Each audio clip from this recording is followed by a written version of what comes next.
what about the financial side? What about the legal side? All of those things, you could always put them in barriers and success factors because everything's likely one or the other. But I do wonder whether if you thought this in terms of the issues we talked about, I'm not sure I'd find it that easy to know their natural place, which might mean there's some tweaking to be done or something like that. But overall, I'm sure it's a pretty good shot, and I know it's worked for you up to this point. And perhaps now over to say goodbye. That's some very good critical points there, Patrick. We just started with a larger set of dimensions and then refine them down, particularly because we wanted to link them into our quality cube maturity model, which Tapio at Alto has been leading on developing for us. But I think we do need to keep reflecting on them and ensure that they're as clear as possible, because the next stage will be to develop these guidelines around these practices to help people make best sense of what they're doing. So now, huge apologies, grovelling on the floor, she says. I'd like to hand back to David, please. I think I'd need to see pictures of that to make sure you actually are grovelling on the floor, if that's okay. So, as usual, as the person going at the end of the rotation, a lot of it has already been said, and I think I would agree with most, if not all, of what's gone previously. I think I would probably argue for cultural aspects being a separate chunk. And yes, I've forgotten Peter and Susan, so that's what you get for feeling like you've been hard done to. You make other people feel even more hard done to. So apologies, Peter and Susan. I'd like to argue for a cultural aspect being a separate a strand. I think with the dimensions that we've got, strategies and policies, barriers and success factors, tools and tool practice, app development support. I think each of those is an established area. We've actually got a language within the standard higher education discourse that we can use to address them. I think the cultural stuff.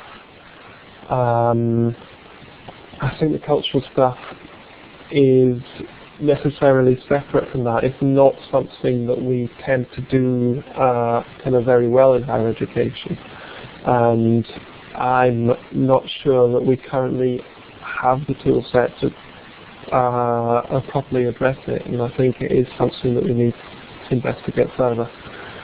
So I'm just going to leave that one there, I think, and let everything else speak. Thanks, that's really good, David. And I think it's interesting how much cultural issues is coming up in this discussion throughout this whole discussion. Great.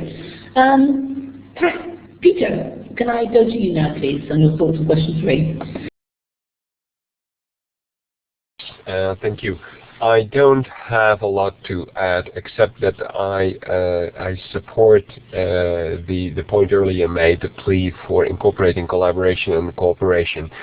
I think actually that should the staff development and support issue is a sub-issue of this.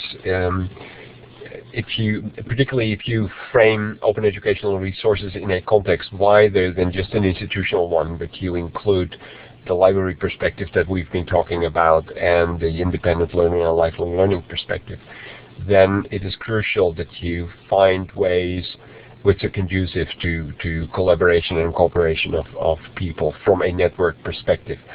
And of course, then within the institution, elements of staff development and support become important. But I would suggest that we take a wider perspective to start with. Angle, Peter, and you might also look at the chapter I sent a link around to earlier on that Patrick and I did with Yannis Dimitriadis, where we specifically tried to look at the issues around collaboration, not collaboration between teachers, but collaboration in terms of reuse of OER for collaborative learning activities. And we raised some unearth some kind of interesting challenges around that. So finally, for question 3, Susan, what are your thoughts? Coming at the end, I think that a number of my issues have been addressed, but looking at this, my perception is that this is a framework from the perspective of the institution. So I agree with Peter's comment about taking a wider perspective and thinking a little bit in that area. And I would ask, where would the learner support and learner issues be placed? Particularly back to my interest in independent learning and the role of the library. Question, Susan. In the CUES model that we've developed, we look at levels of maturity against the 4 dimensions through 3 lenses, if you like, or 3 levels. The first is kind of societal, broader, national, or more broadly, which may help with your issues about context and the broader perspective, Peter. The second is at the institutional level, and the third is down at the individual user level, and those individual users could be teachers or they could be learners. So I think that's where the aspects around independent learning and or collaborative learning would probably best fit. But I think we will need to kind of interrogate these comments and reflections you're making and we look at the dimensions in light of that and see if we have got a rigorous model or not. So that's lovely. I think now we move on to the 4th question, and I'm going to go in the opposite direction, so Susan, you get a chance to talk first. As I mentioned at the beginning, Aotearoa University are leading now on taking the work we've been doing and synthesising it to try and produce practical, useful guidelines for different stakeholder systems. So we're really right at the beginning of this work. So reflecting on what we've been saying during the session, what kind of guidelines do you think we could develop from these dimensions, and how might they be used? How might they be useful for those involved in creating, using and managing OER? So I'll pass back to you, Susan.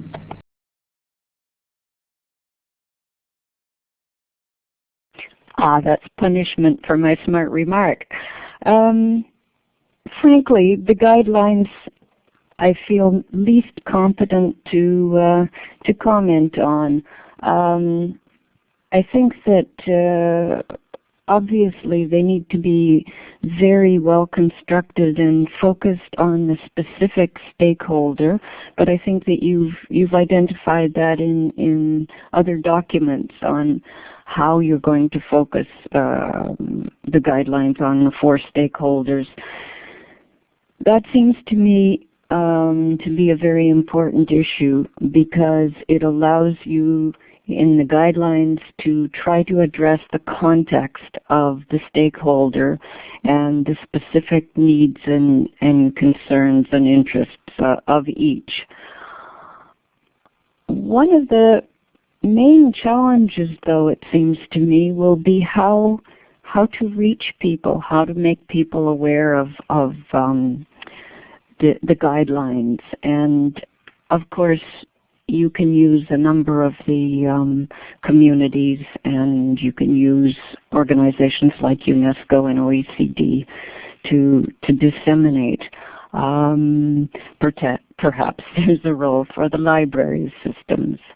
But I think that it's important to think on how these are structured clearly and made very easily usable, but also how are we going to get the end user to be aware of the resource and use it. Thanks. Susan, I do get depressed sometimes with our work in our area because it does feel as if we're preaching to the converted again and again. It's always the same old faces, the same old suspects. And I just wonder to what extent we're really making an impact on practice. I think there are some lessons to be learned, by the way, in which some of the UK projects have been structured in this respect. In particular, I think the JSTIS Curriculum Design and Delivery Programme that we're involved with, where the focus is absolutely on institutional embedding of the innovations, is the right approach. And I do feel actually that that approach has meant that we can, that the project is genuinely having institutional impact and linking to institutional strategy. So I think that's one of the ways in which this can be achieved. But trying to look across success factors and really kind of use a variety of different methods to get out to people to disseminate is going to be crucial. Great. So Peter, can I have your thoughts on question 4?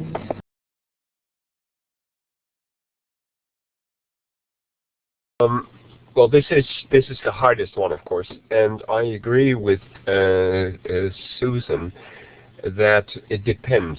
I think it's got to do with my previous point also, my plea for looking into the aspect of collaboration and cooperation, and it's got to do with the fact that we identified cultural issues as the hardest issues. So that means that it really depends on the stakeholder what the guidelines are that you are going to provide. They will be different for independent learners than for students, for instance. And teachers and lecturers are yet another category. And if you think in terms of maintenance of repositories, I'm not sure that that is something that we still want to do, given the prevalence of Wikipedia and Wikiversity and so on. But even so, though, for those people, if you want them, you need other guidelines still. So I think this question is going to be the hardest one to answer because there are so many different possible answers depending on the perspective from which you look at what is going on. That's a really good point there, Peter. I mean, these have to be practical and useful, otherwise we'll be wasting our time, and that's always really hard. Patrick, your thoughts on question 4?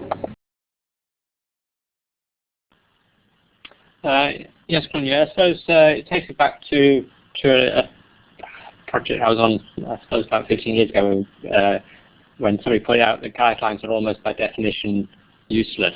They're things that don't have to be followed, that don't have to say everything. So I do always wonder now, whenever guidelines are mentioned, whether people really mean or know exactly what they mean by these things. So I suppose, as already been said, it's also you've written guidelines by definition are useful. What I actually said was guidelines by definition are useless, or that's what I meant to say.